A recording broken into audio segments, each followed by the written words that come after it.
Going back to what you mentioned, like buying diamonds for the store, are you going to conferences? Are you going to a central place, kind of, or are you getting a clientele and kind of customers, not customers, but like the diamond people who make them and the watches as well? Like, are you being shipped away and flown places? Like, how does that kind of work? I mean, normally I do most of my diamond buying in New York. Okay. So there's diamond cutters there that have facilities there as well as other parts of the world, and it's a good place where you can see a lot of product and a lot of people at one time.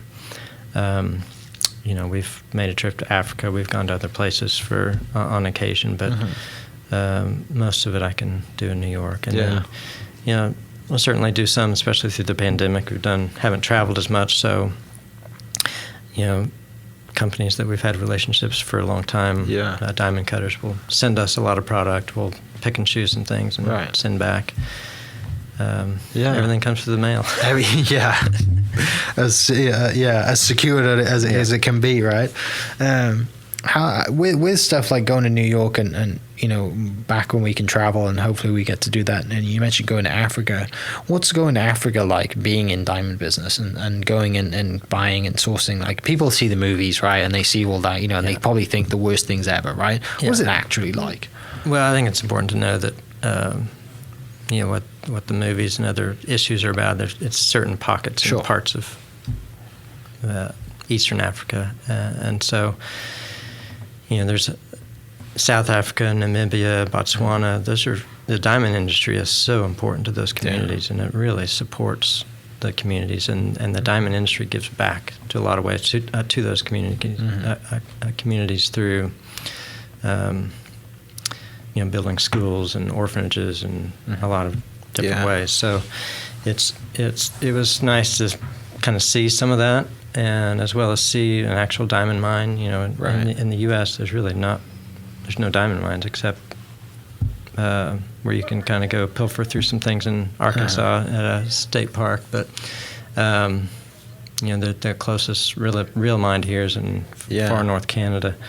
So seeing the mining operation was interesting. We got to meet with some people from De Beers and really see some of the... Are they kind of like quite large scale, like kind of mines? Like, what is it, something that you would... I have no idea. Large scale, and you have to dig so deep to get to where diamonds are. And some of the equipment that you see is like these tractors with tires that are 5 times as tall as I am. It's amazing. They basically will take down some of the parts of the machinery to the bottom of the pit and put it together down there because they can't get it down there. But diamonds are they form in places that are not easy to get to. Right. So it's very costly, the whole mining operation. And when you're at a mine looking, you definitely don't see any diamonds. You're seeing tons of rock. People digging out, and big equipment, and you have to. It's not like the movies where you just see this gem kind of shining at you out of the dirt. Exactly. I think they have to move. What is it? 100 ton of ore on average to get 1 carat of diamond. Wow. So it's a complicated process. So there's another mining operation off the coast of Namibia, Africa, where they find diamonds on the ocean floor because those diamonds have been washed through streams and rivers. Basically, diamonds are formed 100 miles under the ground surface, and you can't dig that far to get them. So you have to find where volcanoes have brought diamonds up closer to the surface, and in some cases they bring them all the way to the surface, and then they wash away through rivers and streams to the ocean floor, and so they're mining on the ocean floor now, and that's actually, I mean, it's fascinating stuff, isn't it? And it's it's such a long journey from that, putting that diamond right in a ring or somebody wearing it on their finger to where this has come from.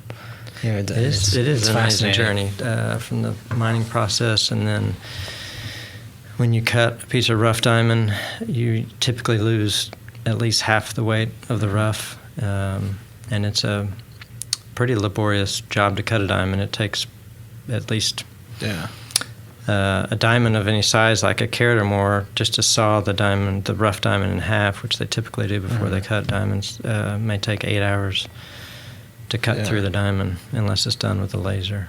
But wow, that's fascinating stuff for sure, and it kind of reminds me of that James Bond movie. What is it? One of the James Bond movies. I am a child of the '90s, so my James Bond is Pierce Brosnan. So there was one of those movies that was about diamonds, and it's brilliant, as they all are.